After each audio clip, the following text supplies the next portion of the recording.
In the quiet town of Villisca, Iowa, a gruesome crime was committed on the night of June 9, 1912. A crime so brutal, so inexplicable, that over a century later, it remains one of America's most haunting unsolved mysteries. It was the night 8 people, 6 of them children, were slaughtered in their own home by an unknown killer. The Moore family was well-liked in their community. Josiah and Sarah Moore lived with their 4 children, Herman, Catherine, Boyd, and Paul. On that fateful night, they had guests, Lena and Ina Stillinger, young sisters who had come over for a sleepover after a church event. No one knew it would be their last night alive. The next morning, concern grew when the Moores didn't appear outside as they usually did. A neighbor, Mary Peckham, went to check on them. When no one answered the door, she called Josiah's brother, Ross. Ross arrived and unlocked the door, only to make a horrifying discovery. Inside the house, the scene was almost too horrific to describe. Every member of the household had been bludgeoned to death with an axe. The bodies were found in their beds, their faces completely unrecognizable. The walls were splattered with blood. The killer had struck with terrifying precision and brutality, yet no one in the neighborhood had heard a single scream. The investigation quickly uncovered chilling details. The murder weapon, Josiah's own axe, was found abandoned in the house. The killer had covered the mirrors and windows with sheets, as if to shield themselves from the horror they had inflicted. A plate of food and a bowl of bloody water sat on the kitchen table, suggesting the murderer had lingered, comfortable, unhurried. But the most disturbing detail? Investigators found that Josiah had been struck far more times than the others. His face had been reduced to nothing but pulp. Was this personal? A grudge killing? Or something far more sinister? The town of Villisca descended into chaos. Theories spread like wildfire.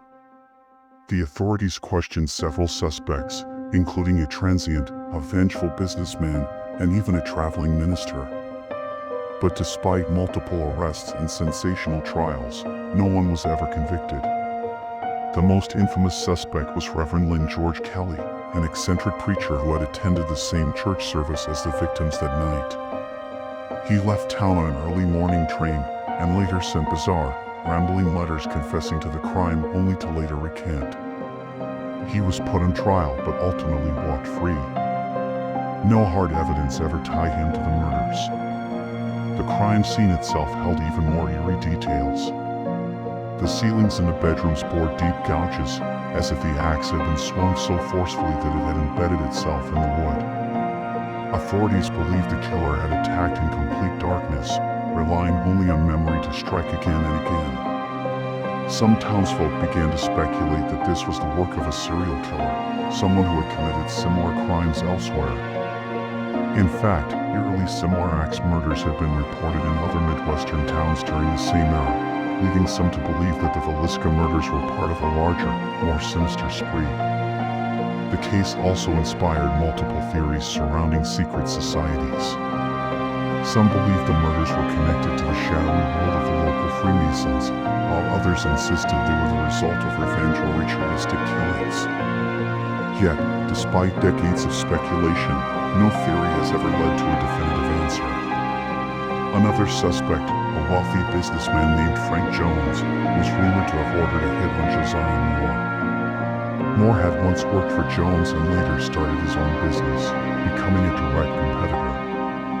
Some claimed that resentment had built up between the two men, leading Jones to hire an assassin to carry out the brutal crime. However, there was never enough evidence to prove his involvement. Adding to the mystery, a man named William Mansfield was also suspected of the crime. Mansfield was believed to be a contract killer responsible for other axe murders, including the slayings of his own wife and child. Some investigators believe he followed a similar pattern in Villisca, though nothing definitive ever linked him to the case.